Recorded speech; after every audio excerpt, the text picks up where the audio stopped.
warroota foormii isaaniirraa ing ofirraan qabnedha jechuudha.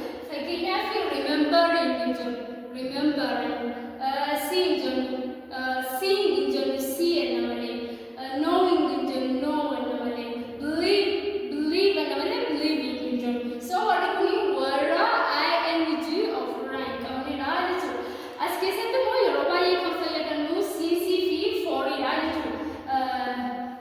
Sentensii kana keessatti kan nuti yeroo baay'ee fayyadamnu since fi for'dha jechuudha.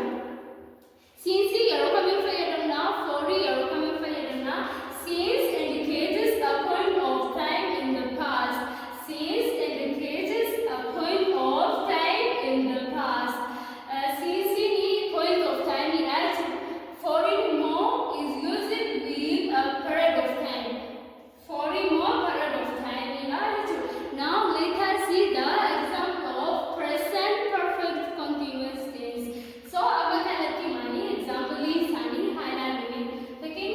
Have you been waiting for us? Have you been waiting for us? Ega turte. Have you been waiting for us? Ega turte.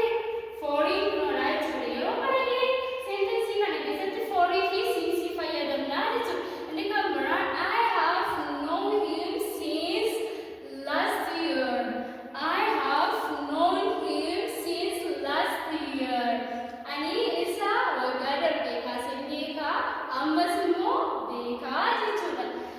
Sadaffaa they have been sleeping since 9 p.m. They have been sleeping since 9 p.m. Isaanii sa'aatii sadii kaasanii rafaa turanii ammas immoo rafaa jiru jechuudha. Kan biraan want to